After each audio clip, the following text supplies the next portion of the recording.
Sir ये बताइए, अभी प्रधानमंत्री नरेंद्र मोदी ने भी राजस्थान में एक भाषण दिया कि कांग्रेस सत्ता में आई तो वो मुसलमानों को इंडिया की संपत्ति दे दी जाएगी। वो सही है? जहाँ तक लग रहा है उन्होंने कुछ बोला है।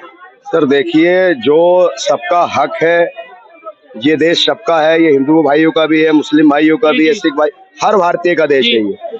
जो सरकार से स्कीम आती है, जो भी फंड मिलता है, जितने भी जो योजनाएं आती हैं, वो सभी को मिलती है। ये पर्सनल हिंदू या मुसलमान या सिख ऐसा किसी को नहीं। ऐसा क्यों लगा कि उन प्रधानमंत्री नरेंद्र मोदी ने वो भाषण में कहा? ऐसा क्यों? देखिए, ऐसा इसलिए कहा कि जिस तरीके से, देखिए वो कहते हैं ना, खिसियानी बिल्ली खंबा नोचती है, कहावत है पुरानी। तो जिस तरीके से भारतीय जनता पार्टी पहले चरण में जो मतदान हुआ है, उसको मद्देनजर इन्होंने जब देखा कि नतीजे हमारे पक्ष में नहीं आए। पिछले साल के मतलब 5 सालों के हिसाब से वोट भी बहुत कम गिरे, वोट प्रतिशत भी बहुत कम गया है इस दफा। देखिए, वोट प्रतिशत लगभग बराबर ही रहा है, 60, 58, 60, 62 तक। तो देखिए, एक तरीके से राजनीति जो होनी चाहिए, जो मूलभूत जनता के मुद्दे हैं उन पर होनी चाहिए, शिक्षा पर होनी चाहिए, रोजगार पर होनी चाहिए, स्वास्थ्य पर होनी चाहिए, एम्प्लॉयमेंट पर होनी चाहिए, डेवलपमेंट पर होनी चाहिए। लेकिन एक भाजपा का इतिहास रहा है कि चुनाव हो और चुनाव में हिंदू मुस्लिम ना हो। तो इसलिए पहला चरण खत्म होते ही भारतीय जनता पार्टी ने और उनके नेताओं ने हिंदू मुस्लिम करना शुरू कर दिया।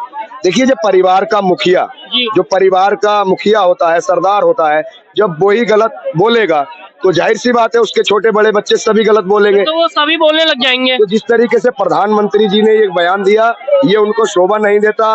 ये हमारे देश के प्रधानमंत्री हैं, आदरणीय नरेंद्र मोदी जी ने जो ये बयान दिया है, ये बहुत ही गैर जिम्मेदाराना बयान है। वो देश के प्रधानमंत्री है, चलो उनके बयान को अब खत्म हुआ, उनके बयान को आप हटाइए। सीपी जोशी जी ने क्या बयान दिया कि इस बार अगर मोदी जी प्रधानमंत्री बने तो बाबर की आने वाली नस्लें भी जय श्री राम बोलेंगी। मतलब उन्होंने ऐसा कंट्रोवर्सी वाला बयान दिया कि वो हिंसा भड़कने का भी ज्यादा चांस लग रहा है इस दफा। देखिए सर, चुनाव का समय है और चुनाव आयोग की जो गाइडलाइंस होती है, तो जिस तरीके से सीपी जोशी जी ने और प्रधानमंत्री जी ने ये बयान दिया है, तो मैं चुनाव आयोग से चाहूंगा इसकी जांच पड़ताल की जाए और जो भी हो, जिस तरीके की भी कार्रवाई की जाए ताकि सही और गलत में फैसला हो सके। देखिए, देश को गुमराह किया जा रहा है धर्म के नाम पर, जात के नाम पर। तो हम देखिए, आने वाला जो युवा है, हम चाहेंगे देश के युवाओं से कि सही को चुने। और देश में देखिए, भाजपा के कुछ काम है, हम उनकी तारीफ करते हैं, जैसे NHI के मामले में बहुत अच्छा काम किया। तो देखिए, जिस तरीके से जो धर्म के नाम पर राजनीति हुई है, मतलब आपका सीधा सीधा कहना है कि धर्म के नाम पे राजनीति ना करके रोजगार, शिक्षा और स्वास्थ्य को लेकर राजनीति करें। बिल्कुल बिल्कुल। देखिए, धर्म अपनी जगह है, धर्म की अनुमति और धर्म की आजादी हमें हमारा संविधान देता है। देखिए, धर्म अपनी जगह है और राजनीति अपनी जगह है। राजनीति में धर्म को जोड़ना ये बहुत ही गलत है और ये कायरता का प्रतीक है। जो भी व्यक्ति, मैं तो आपके चैनल के माध्यम से देश की जनता से आह्वान करूंगा, अगर कोई भी राजनेता, चाहे वो किसी भी पार्टी का हो, अगर वो आपसे धर्म के नाम पर वोट मांगे या धर्म का या किसी का एक दूसरे का डर दिखाकर वोट मांगे, तो आप उसके जूते मारें। लेकिन आपके जो हिसाब से देखा जा रहा है, अब तो धर्म की ही राजनीति चल रहा है। जिस हिसाब से देखा जा रहा है अब चुनाव में, ना शिक्षा, रोजगार, डेवलपमेंट, इन सब पे ना करके वो धर्म की राजनीति कर रहे हैं। आप किस तरह से देख रहे हैं इसको? देखिए, बाबा साहब ने एक बात कही थी 1950 में, जो संविधान सभा 1949 में संविधान सभा की आखिरी सभा में, कि इस देश की एक समय ऐसा था कि आजादी चली गई थी और आगे क्या होगा, इसकी स्वतंत्रता रहेगी नहीं रहेगी, कैसे लोग देश चलाएंगे, इसका मुझे नहीं पता। जिस देश में नायक पूजा यानी कि हीरो वर्शिप, जहां राजनीति में धर्म को मिलाया जाता है, तो संविधान रहेगा, बचेगा नहीं बचेगा, कैसे लोग देश चलाएंगे, इसकी हिफाजत कर पाएंगे नहीं, ये बात उन्होंने बहुत साल पहले कही थी। देखिए, धर्म को मानने की स्वतंत्रता हमारा संविधान हमें देता है। आर्टिकल 25 से लेकर 30 तक हमें धर्म की आजादी है। हर धर्म को, मुसलमानों को अपने मंदिर में और हिंदू भाइयों को मंदिर, हर धर्म के व्यक्ति को आजादी हमारा संविधान देता है। लेकिन आज ही आप देखिए, कोई कहता है कि हिंदू खतरे में है, कोई कहता है मुसलमान खतरे में है, कोई कहता है संविधान खतरे में है, कोई कहता है देश खतरे में है।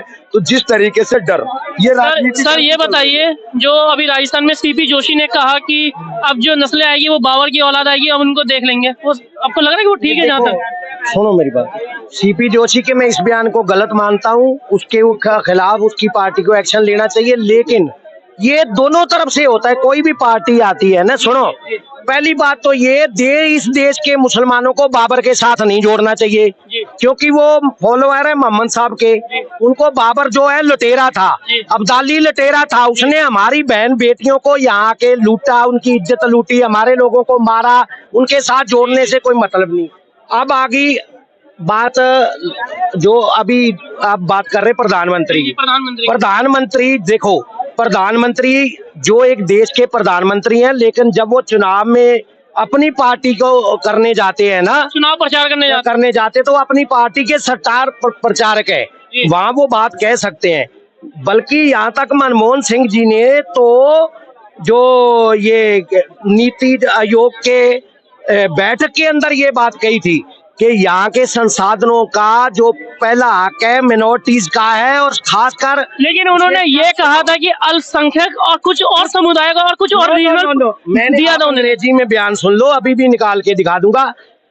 मिनोरिटीज का खास करके, विशेष करके मुसलमानों का है। देखो, ये कोई भी प्रधानमंत्री को नहीं बोलना चाहिए।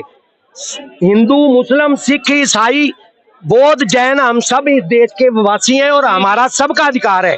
किसी भी प्रधानमंत्री को ये नहीं बोलना चाहिए कि अब 100 करोड़ हिंदू हैं, आज मोदी बोलेगा कि 100 करोड़ हिंदुओं का अधिकार, तो ये कोई अच्छी बात है? मैं इसको भी डिफेंड नहीं करूंगा।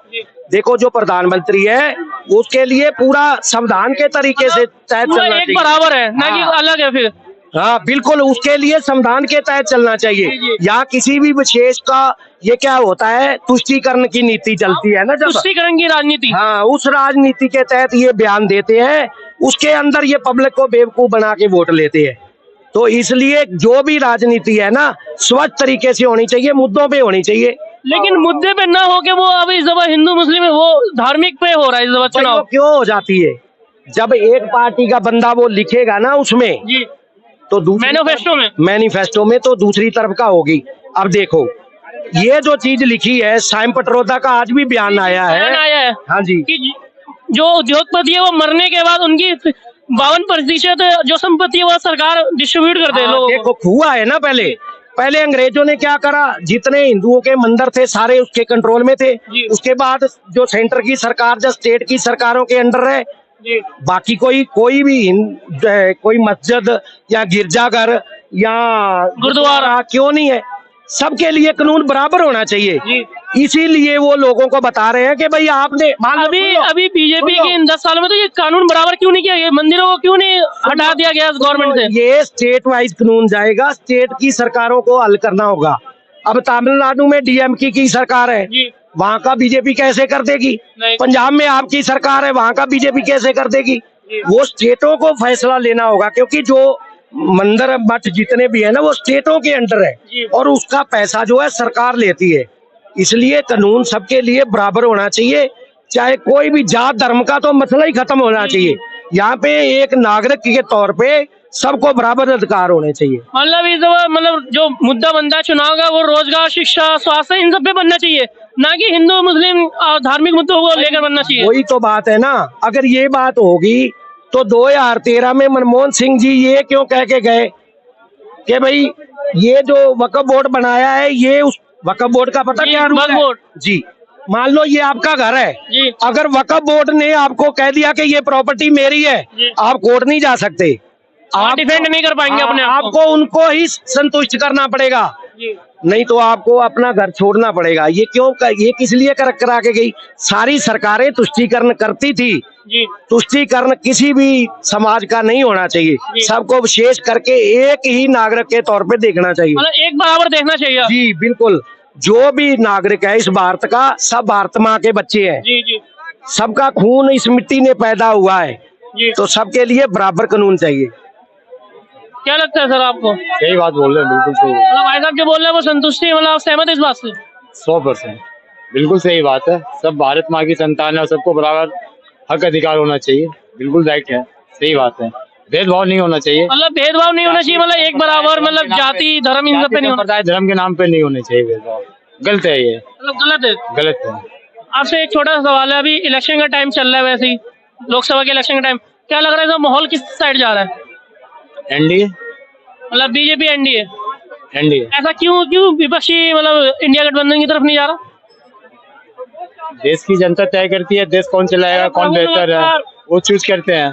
तो एनडीए में ही एक मजबूत चेहरा है, मजबूत व्यक्तित्व है, और इंडिया गठबंधन में कोई नहीं, वो अपने राज्य नहीं चला पाते हैं ढंग से, तो देश क्या चलाएंगे? मतलब आप सीधा कह रहे हैं कि वो राज्य न चला के वो छोड़ गए, तो वायनाड पहुंच गए, तो क्या प्रधानमंत्री, उनमें गट्स होता, आत्मविश्वास होता तो बनारस पहुंचकर मोदी के खिलाफ लड़के वहीं ऐसा चैलेंज कर देते तो मालूम पड़ता उनका आत्मविश्वास आत्मबल के आप प्रधानमंत्री के योग्य है। वो तो सेफ सीट ढूंढते हैं, 80% वहाँ वोट था, 50 और 30 वायनाड में चले गए, तो वो तो खुद आत्मबल खो चुके हैं और उनके सहयोगी उनको लड़ा रहे, भिड़ा रहे, बढ़ा रहे हैं। तो अपनी बरसों पुरानी उनका वो एक नाम है, बचा खुशा जो असर है, क्या कर रहे हैं।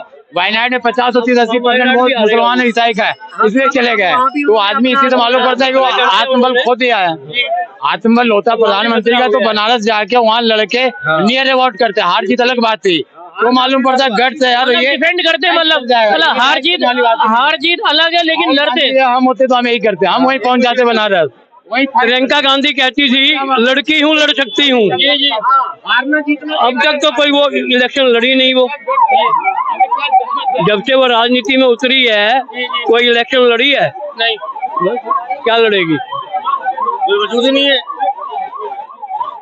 मतलब आपके कहने का मतलब है लड़की हूँ लड़ सकती हूँ, जो प्रियंका गांधी का जो वाड्रा का जो बयान था वो खुद पे अमल नहीं होता लेकिन दूसरों को कहते हैं। हाँ जी, अब भाई साहब यूपी में ये लोग जा ही नहीं रहे प्रचार करने, अब तक तो इनका कोई मैनिफेस्टो आया नहीं। एक प्रियंका गांधी वाड्रा का एक यूपी में प्रचार था, चुनावी सहारनपुर में, उसमें लोगों को देखा कि बहुत जोश, लोग लाखों मतलब ज्यादा से ज्यादा भीड़ थी उसमें।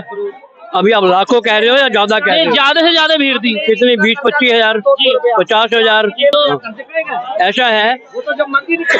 कोई राजनीतिक दल हो, भीड़ कैसे आती है सबको पता है। मतलब आपके कहने पैसों से आती है, मतलब 75% भीड़ पैसों से आती है, 25% अपनी मर्जी। कोई भी राजनीतिक दल है मतलब अपने मर्जी से आते हैं जो 25% है, नहीं तो 70% के करीब वो पैसे दे के ही आते हैं।